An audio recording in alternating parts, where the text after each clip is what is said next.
which is a fun thing. You will be wondering with a puzzling question. I know I am. What is a neurologist doing here giving a lecture in the humanities symposium? At the risk of sounding slightly out of place, please allow me to introduce myself and the journey that brought me here this afternoon in this wonderful get-together. It began for me about 2 years ago when very close friends of mine emotionally strong-armed me into advocating for life sciences on the island. I was not thinking about advocacy. Like all of us, we have full-time jobs. But I finally accepted. My friends are great emotional blackmailers. So in trying to engage responsibly in this vibrant democracy that is Mauritius, in a topic that is new to the country in advancing life sciences, the first thing you do is listen. And in listening, I found myself returning in trying to engage responsibly to that conversation. I found myself coming back to a childhood aphorism of childhood wisdom that we are taught on. And the wisdom growing up in Mauritius that Hinduism is the scientific tradition. So that was the start. And I was puzzled by some of the reactions and the feedback I was getting on the work we're doing in advocacy. And this childhood claim resurfaced, and in a context that made it impossible for me to ignore. And as we began thinking about advancing life sciences in the country, including areas such as animal research, thoughtful objections emerged. They were ethical and at times religious. Those concerns, I thought, deserved to be taken seriously, not dismissed, not bypassed, but understood. And so I returned to what I had grown up hearing. If Hinduism, then, is truly compatible with scientific inquiry, it must be able to engage a question like animal research rigorously. And if it cannot, then we should be honest about it. That was my proposal, because I don't study epistemology myself. That was the beginning of what I can only describe as a personal crisis of confidence. And it also unexpectedly was the beginning of a journey, a wondrous journey. I approached that question with the only way I knew how in my training as a student of science, with its tools, its discipline, and its insistence on questioning. Along the way, I had the good fortune of learning from scholars such as Professor Nāsadīya and many others, who helped me to see that I had been asking the right question, but in a very incomplete way. What followed has been truly, for me, a genuinely humbling and wondrous exploration. So I should say at the outset, this is not a professorial lecture. If anything, I stand here more as a student than an expert, and I hope to learn as much from our discussion and interactions as I may be able to offer. As I followed that question, though, I realized that it was pointing me to something more fundamental. Not what we know, but how come we come to know it. So let me begin again with the question that emerged from that journey. How do we know what we know? Not what we know, but how come we know it? And this, I would suggest, is where freedom begins. Because without the freedom to question how we know, we are left only with inherited certainty. And it is also where creativity begins. Because creativity does not emerge, as Ravi pointed out so well this morning, I was talking to him during lunch, does not emerge from certainty. It emerges from the willingness to step into uncertainty and to explore it with discipline. So this question sits quietly beneath everything we do. Science, philosophy, religion, even the smallest decisions we make in daily life.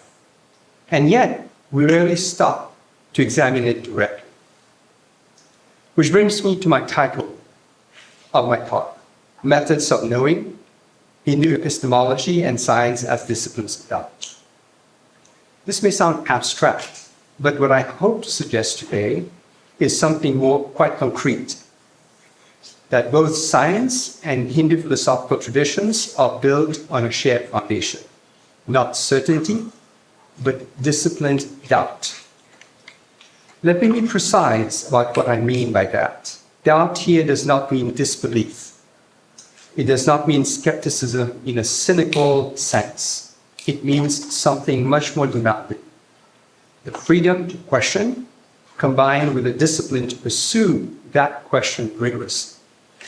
One might put it this way: uncertainty is the condition we encounter when we recognize the limits of knowledge.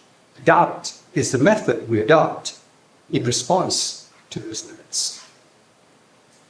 Doubt is what we permit and cultivate on the way, and it is this distinction that allows both science and Hindu epistemology to remain open without becoming unmoored. And as I followed this question further, I was struck by something quite unexpected. One of the oldest texts in the Indian tradition does not begin with certainty. It begins with doubt. Not doubt as weakness, but doubt as method. We are often taught that to see these traditions as opposites. Science, modern, empirical, experimental, Hindu philosophy, ancient, introspective, metaphysical. But what if that contrast is not quite right? What if both are, at their core, structured ways of questioning reality? What if both are epistemologies of doubt? So, the time that we have together, I would like to explore three things with you. First, how Hindu epistemology interrogates knowledge itself. Second, how science institutionalizes doubt. And third, where these traditions converge in ways that matter for creativity and freedom to live.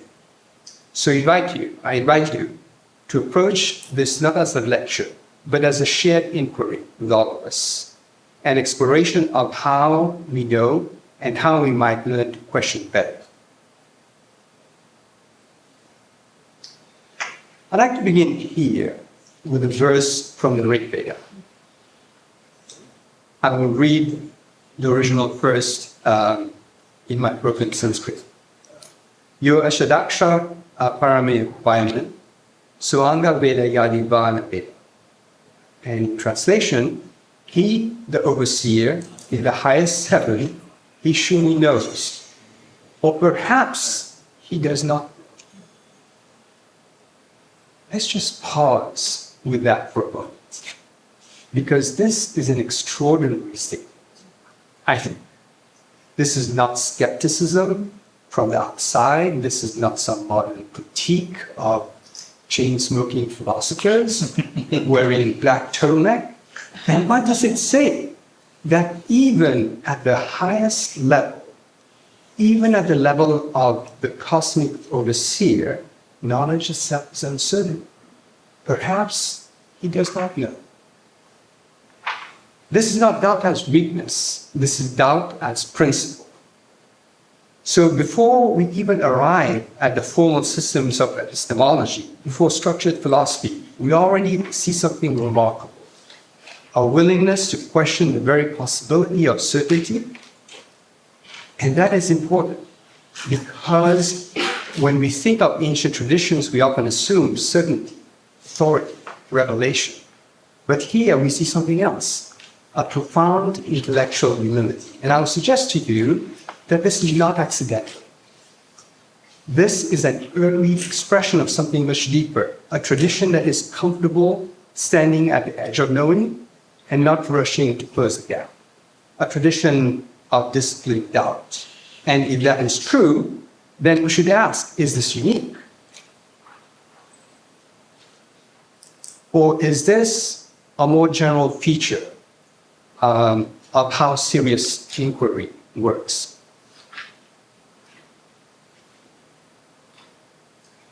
Both are disciplines of doubt. It turns out the answer is no.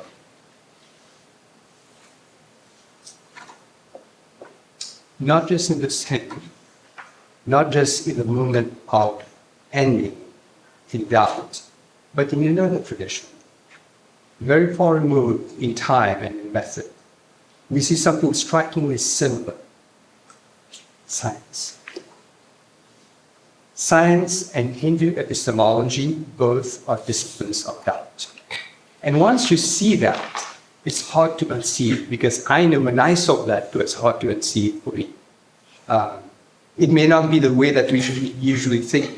It was not the way that I thought of science and Hinduism, besides the childhood aphorism. In fact, it may sound slightly uncomfortable, because we tend to associate, again, science with certainty. In ancient philosophical traditions with authority. But what if both of these intuitions are incomplete? I pose to you. What if what gives both traditions their power and not what they claim to know, but how they deal with what they do not know? And I use the word discipline very deliberately, because what is being disciplined here is doubt. Not casual doubt, not skepticism for its own sake, but structured, principled, repeatable doubt. And what I'd like to do next is to take this idea seriously and examine how a discipline of doubt actually operates.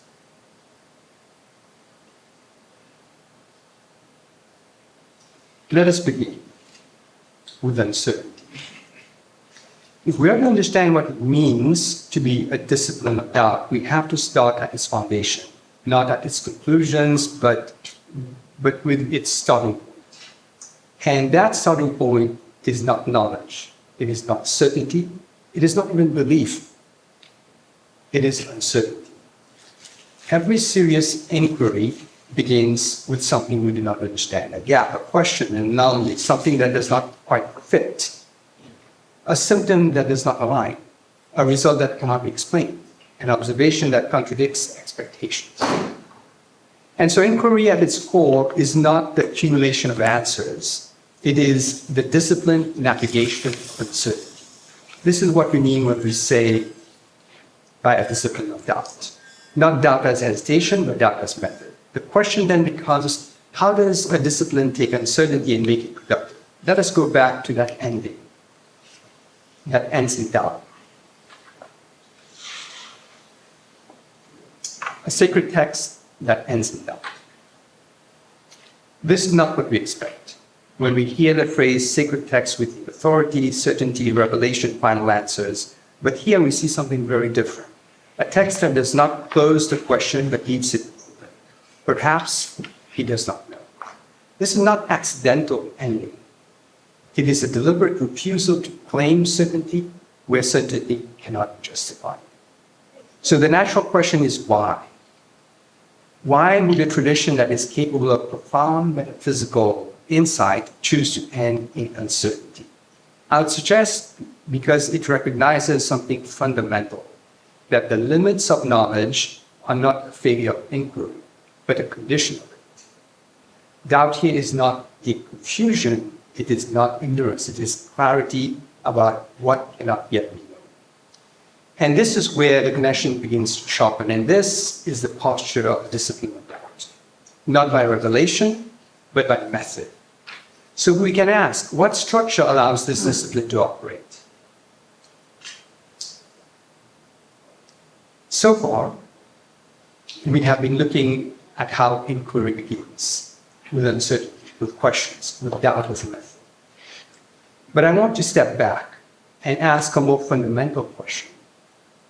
What is knowing? It sounds like a simple question, almost obvious. But the moment we begin to examine it, it becomes surprisingly complex. What does it mean to say we know something? Is it certainty? Is it belief? Is it evidence? Or is it something else entirely? Because the moment we take this question seriously, we begin to see that knowing is not a single thing. It has structure. It has traditions. It has pathways.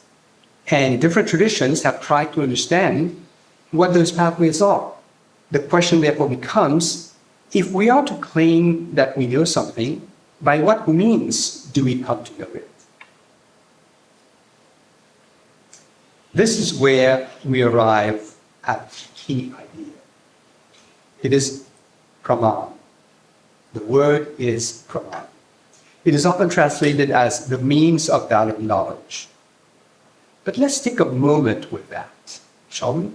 Because it is easy to hear the phrase and not fully feel what it is doing. Pramāṇa is not about what we know. It is about how we know.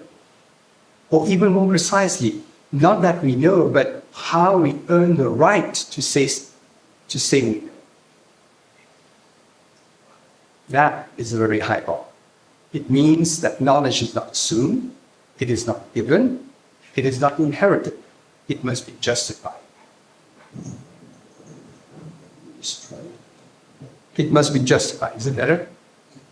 And at this point, you may already hear the resonance with science. Because science, too, is not satisfied with claims. It demands justification.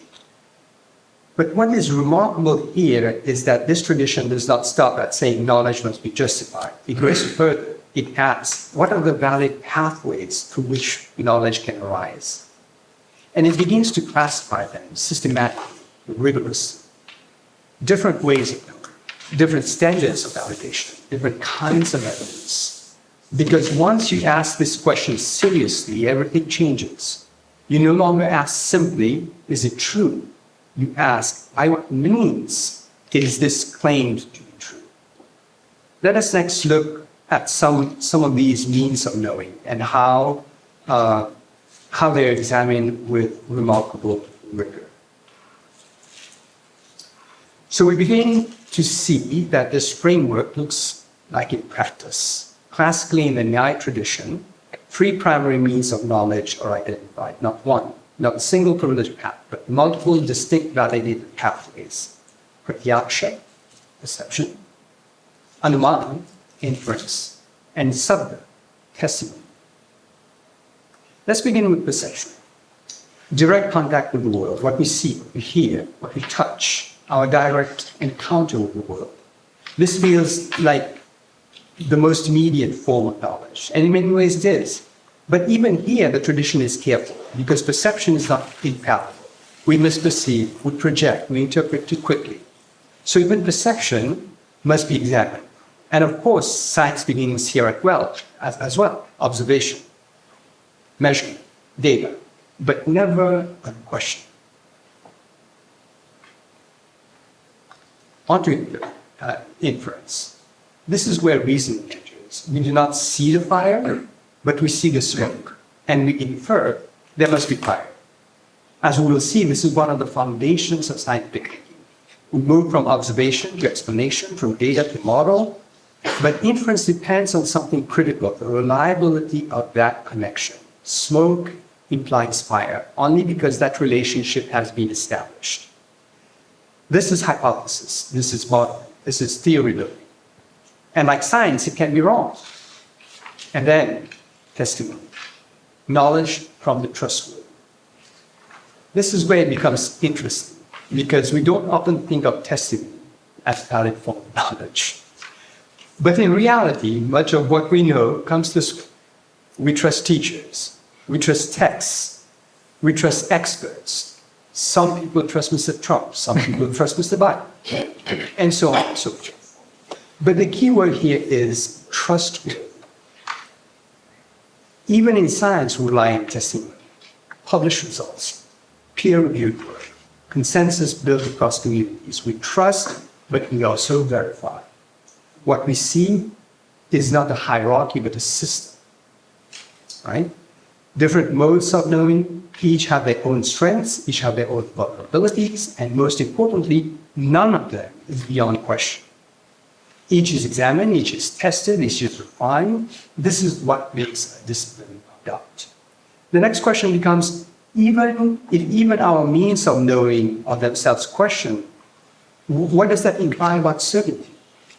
To see how this works in practice, let's more closely look at inference. Because this is where the structure becomes very explicit, in my view and my reading. This is not loose reasoning. It is formal, sequential, discipline. Classically, in the Nyaya tradition, inference, Numan, is broken down into 5 steps, almost like a protocol. Step 1, thesis, pratyāga. We begin with a claim. The hill has fire. Step 2, reason, hetu. Then we provide the reason, because there is smoke. Step 3, example, udhārana. Then we ground it in the general principle. Wherever there is smoke, there is fire, like in the kitchen. Step 4 is application, upanaya. When we connect the general principle to the case at hand. This hill has smoke, and therefore fits that pattern. And Nigalan is the conclusion, and finally we conclude, therefore the hill has fire. Let's take a moment to appreciate what is happening. This is not intuition. This is not guesswork. This is structured reason. And at the heart of this is a key idea, vyapti. Vyapti means an invariable relationship, a reliable connection between two things, smoke and fire. And everything depends on this. If that relationship is wrong, then the entire inference collapses. This should sound very familiar, because this is exactly what science does. We observe patterns, we establish relationships, we test whether those relationships hold, and causal inference and model building. And just like in science, these relationships can fail. Smoke without fire, we have seen that. Fire without visible smoke. So even here in this highly structured system, everything depends on testing, Henry testing, the validity of the connection. Inference is powerful, but only as strong as the relationship is close. And those relationships are always open to challenge. Again, a discipline of doubt. And so what we begin to see is that every halfway of knowledge is structured and constrained by doubt. Not as weakness, but as discipline. And once we see that clearly, we can ask a different question. Does this way of reasoning only exist here, or do we see it elsewhere as well?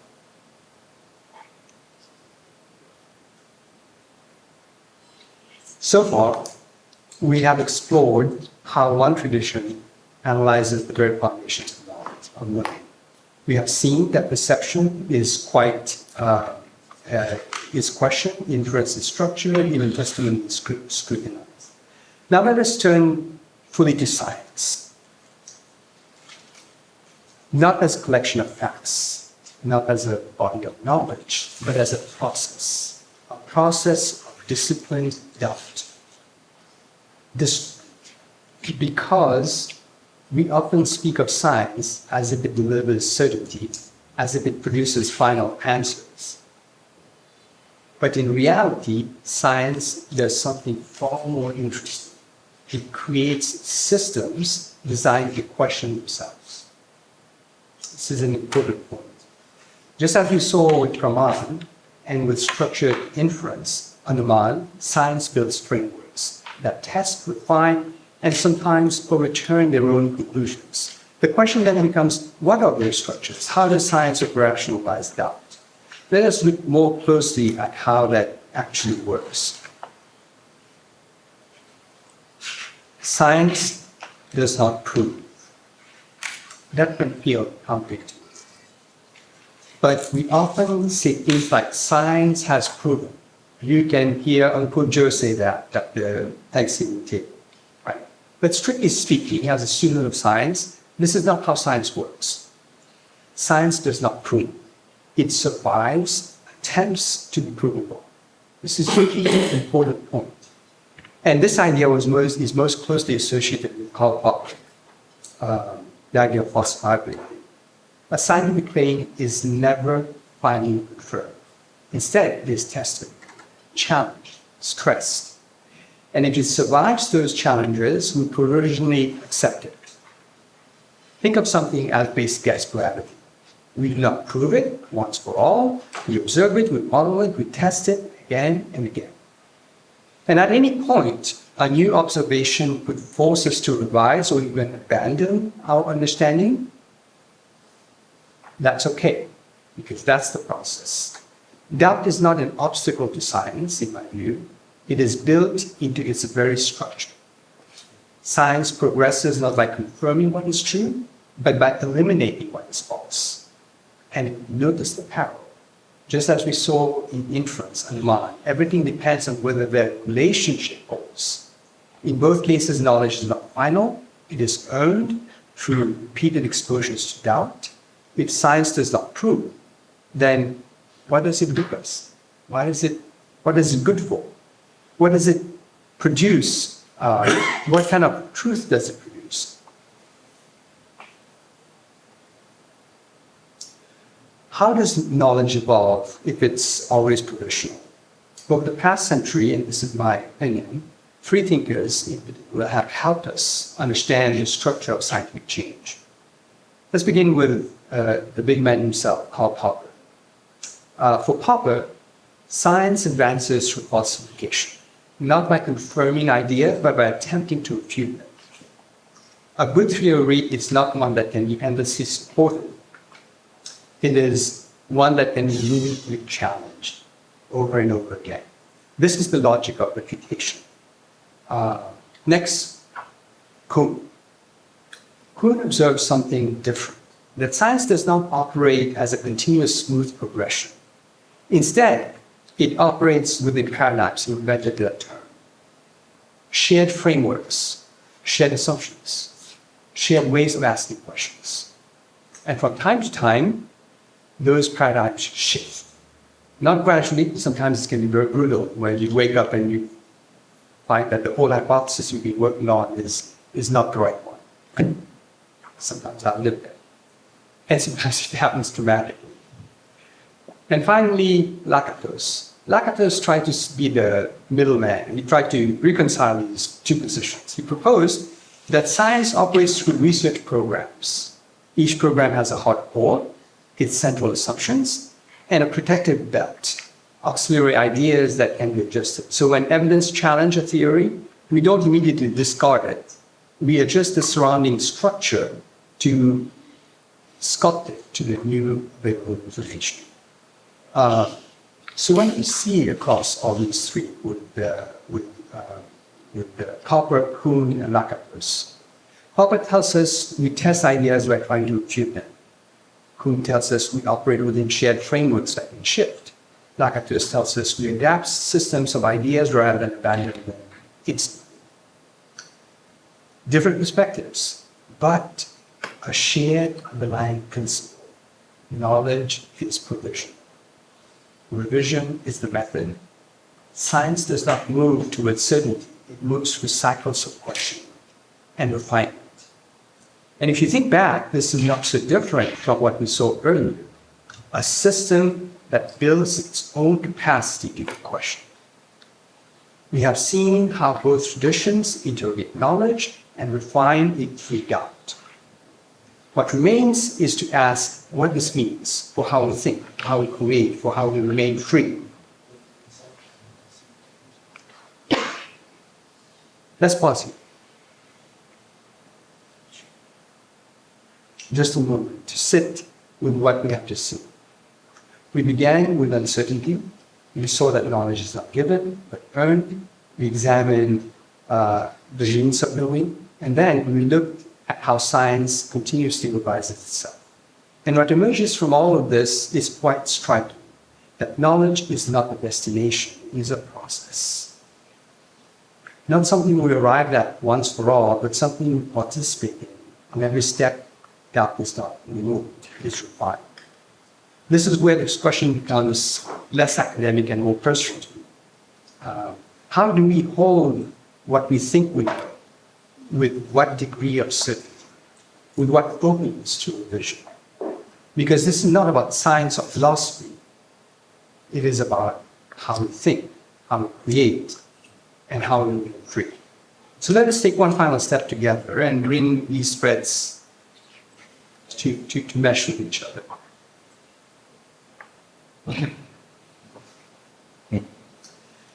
begin by assuming you are wrong. For my teenage kids previously, it was very tough. That is not how we are trained to think. We are trained to defend our ideas, to justify them, to be right, to go on the pulpit and say it out loud. But science has something very different. In its formal structure, science begins with null hypothesis. The assumption that there is no effect, no difference, no discovery. That is the null hypothesis. But if you step back, this is more than a statistical tool. It is discipline. A discipline of beginning from a position that we may be wrong, and this is not easy because it requires restraint, patience, humility. This is why I call it a moral discipline. Not moral in the sense that right or wrong behavior, but moral in the sense of how we conduct ourselves in relation to truth. In Sanskrit, there is a word, tapas. It refers to discipline, to restraint, to sustained effort. And in a certain sense, science can be understood as institutionalized tapas. Not mystical, not ascetic in the traditional sense, but disciplined, structured, relentless in its self-questioning. From pramāṇa to structured inference to falsification, we see the same pattern, a commitment to restraining the impulse to declare certainty too quickly. And this, I think, is where the idea becomes personal, because it is not just about science. It is not about how we hold our own beliefs, how quickly we defend them, how willing we are to revise them. So if both traditions, in different ways, ask us to begin with doubt, then we can ask, what do we begin to see? We have arrived at a parallel. On one side, a philosophical tradition that examines the use of knowing with rigor and with humility. On the other, a scientific tradition that builds systems designed to question themselves. Different languages, different histories, different contexts, but a shared structure. Both begin with uncertainty, both refine a disciplined doubt, both resist premature certainty, and both recognize that knowledge is not something we possess, but something we approach, not as a fixed point, but as a moving horizon. So this is not a comparison in the sense of choosing one over the other. This is very important. I think probably the crux of what points I want to make. It is a recognition of convergence. And once we see that convergence, the question changes. Not which is right, but what does this way of knowing make possible? It goes a bit fast on that because I'm running a little bit behind. What we have begin to build can be seen side by side. You can see pratyaksha and control observation, anumān, and falsifiable logic in science, sabda and peer review, and ethnobhasha and reputation and critique in epistemology and science. So then, we have to step back and see if the structure is same. It means that those fundamentals of the uncertainty and the discipline of doubt start to go. The pathways are not so different.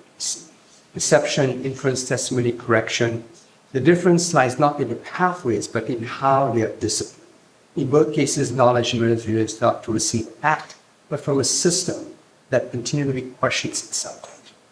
So whether we call it pramāṇa or scientific knowledge, scientific method, we are looking at the same deeper structure, a disciplined engagement with uncertainty. And that brings us to the final question. This is how we know what it does, what does it mean for how we think, how we create, and how we remain free. When things become unclear, and they do, not just in science, but in life, in moments of uncertainty, when evidence is incomplete, when interpretations conflict, when outcomes matter, in those moments we're all trying to decide what to trust.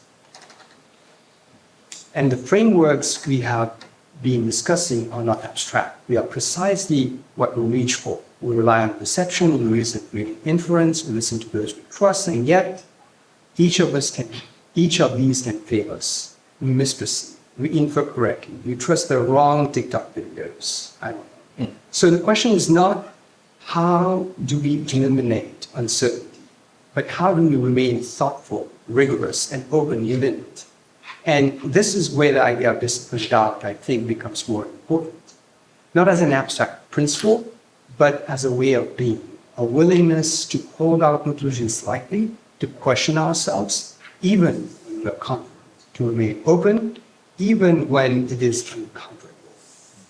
Because it is precisely these moments of uncertainty that how we think matters most. Epistemic drift. It is a simple phrase, but it describes something we encounter more and more in contemporary world. So we perceive. When symbolic meaning begins to function as empirical evidence. In other words, when ideas, metaphors, beliefs begin to be treated as if they were facts. And if you think back, this is precisely what both traditions warned against. Confusion between the means of knowing, mistaking testimony for perception, mistaking interpretation for inference. And in science, this is what happens when hypotheses start being tested and start being defended. When doubt is replaced by certainty. This is not just an intellectual error. It is a breakdown of the discipline of knowing, in my view. And it happens not in distant systems, but how we think every day. Which is why the disciplines that we have explored today matter so deeply. To question carefully, to test honestly, to remain open, even when we are convinced. Because the moment we stop doing that, we begin to drift. And we stop noticing the difference between reverence and evidence.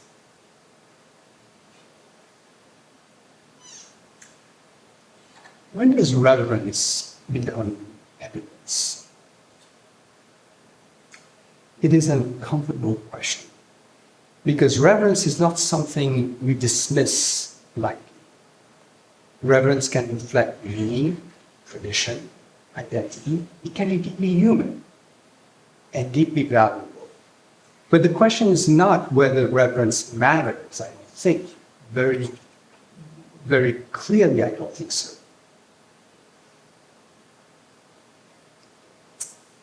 The question is, when does it begin to function as evidence? Take, for example, the figure of Hanuman, a powerful symbol of revered presence. Within its proper register, it carries meaning, cultural weight, spiritual significance.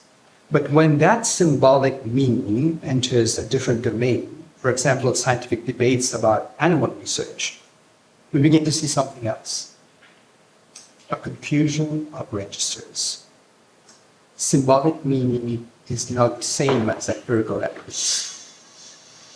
And this is precisely what we earlier called epistemic drift.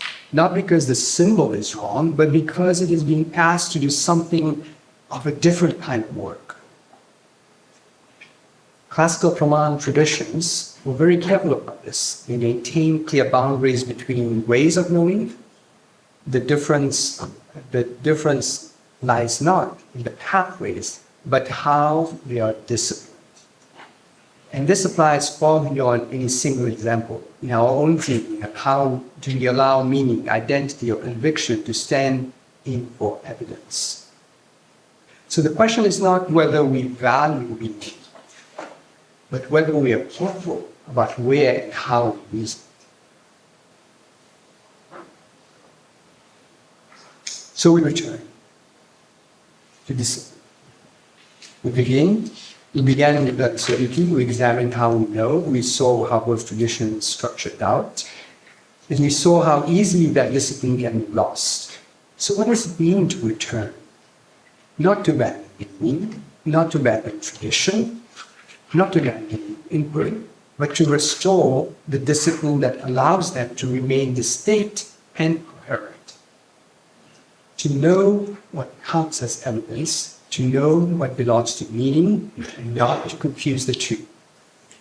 This is what we call discipline, what we call discipline doubt. Not doubt that paralyzes, but doubt that clarifies. A discipline that allows to think carefully without losing depth. And ultimately, this is not about systems, it is about us. How we think, how we decide, how we open in the face of uncertainty. Because without that, there is no real freedom and no genuine creativity. To question honestly, to test rigorously, to remain humble in what we claim to know. This is the discipline.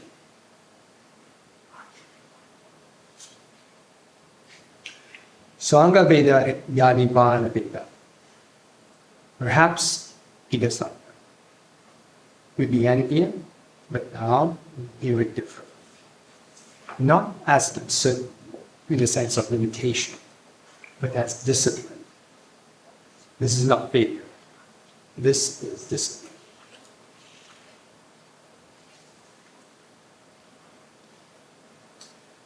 The limits of knowledge are not signs of failure. We often experience limits as frustrations, as something to overcome, but perhaps they are doing something else. They begin intellectual humility. Not the abandonment of inquiry, not resignation, but the recognition of where we stand in relation to what we seek to know. And in that sense, the traditions we have explored are not asking us to know less, they are asking us to know more carefully, to question with discipline, to think with rigor, and to remain humble in what we claim to know. We end where we began, but perhaps not in the same place. The question remains, the discipline deepens. Thank you very much.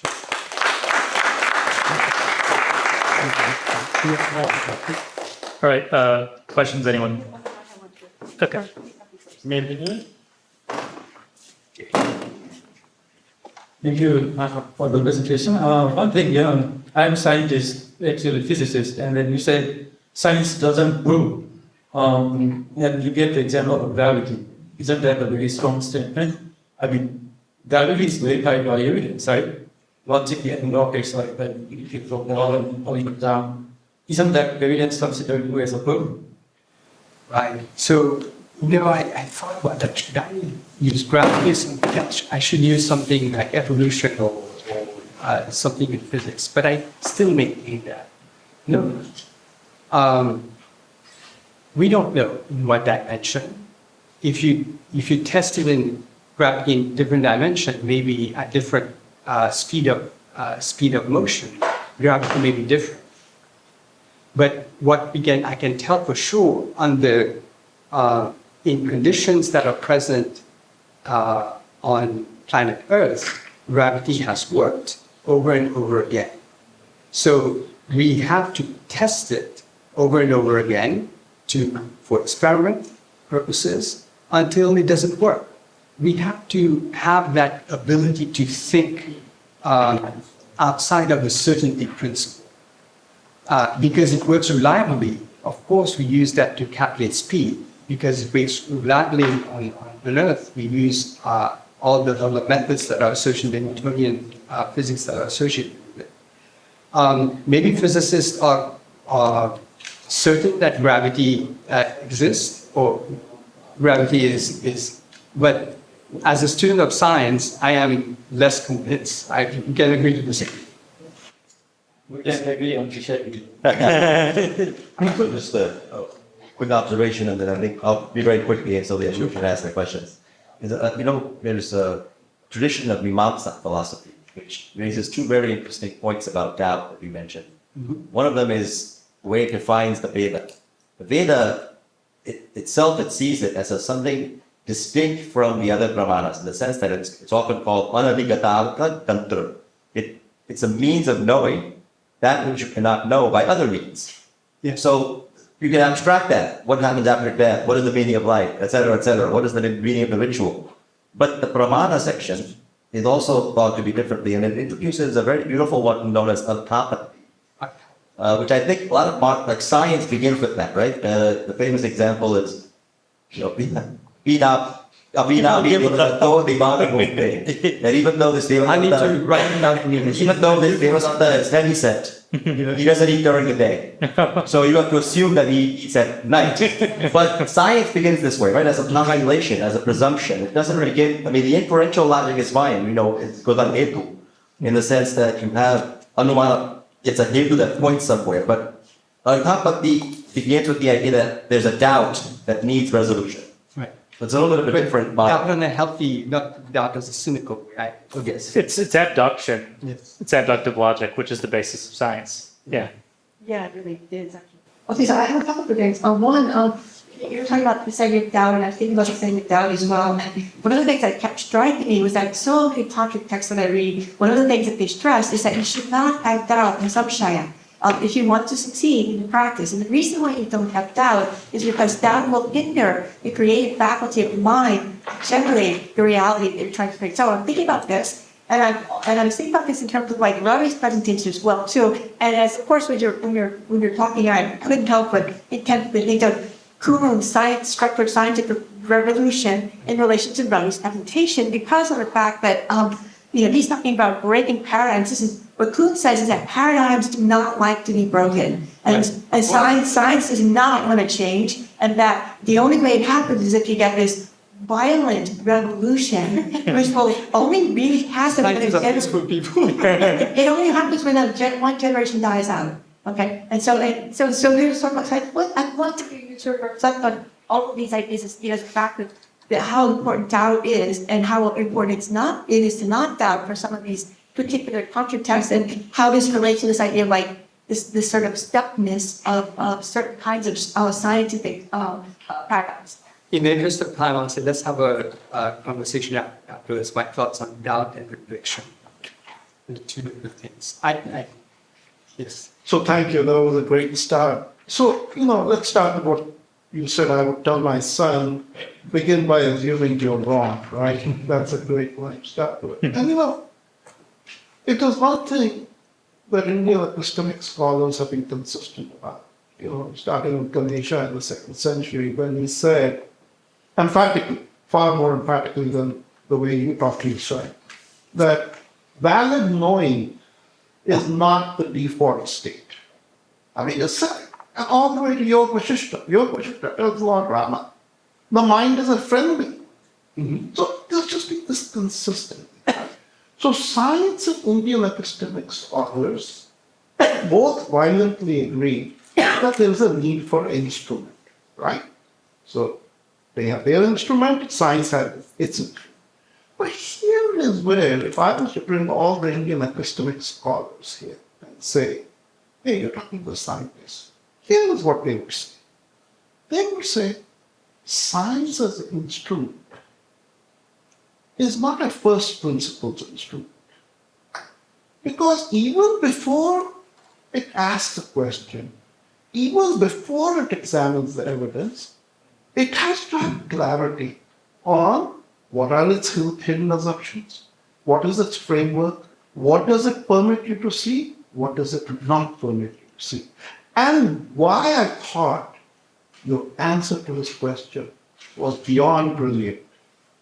Because the Indian epistemic scholars would say, can you create a discriminant scenario that permits you then to know what is the valid truth? So today, science has gotten a monopoly on everything within the world of natural law. It's almost become Buddhist-like. Their strength is, we are the owners of truth, and truth is what works, a la the Buddhist principle, gravity. But your answer was brilliant, because it is all on the boundary conditions that science never carries that Surgeon General warning. Yes, gravity works in these situations. It may not work and the Indian epistemic scholars would argue forcefully, if your instrument doesn't permit you to generate multiple answers to the same questions, each one of which could be valid in different states, then it's not a valid. So I 100% more than that agree with you. I'll tell you just what to be continued after the session. Whenever at a science talk someone starts with, today I wish to prove to you that my model works, I just take it out. Because that is a scientist you want to avoid. No matter what the name is and how NIH resting out. Because you want to observe, you want to go through the process, the null hypothesis. So, I can speak science as to be three people together, it becomes politics, right? So there's the politics of science and the fundamentals, the heart of it. And I want to stay true to the heart of it. So just to comment, there's this saying, Rig Veda, Subhatam Bhavati. Meaning, if you tie something 3 times, then it's properly tied. So I've seen this used by Shankara and other philosophers also in the context of verification. So where I'm getting at is when we have these different pramāṇas, each pramāṇa is sufficient to confirm the validity. But I have given a few talks on 3 pramāṇa. I'm trying to develop a different epistemology where rather than relying on 1 pramāṇa, we should use 3 pramāṇas for the confirmation of something to be absolutely sure. So I'm seek references from you guys to help me out there so I can use that. And now, where's our scientist friend right here? So let me throw fire on that too, see, because that's not something I belong to your club, therefore I feel free to say nonsense. I was reading maybe just less than a month ago on how gravity might actually be an emergent structure and not actually be there. So I would have to say that the debate was. Thank you. Thank you, Dr. Martin.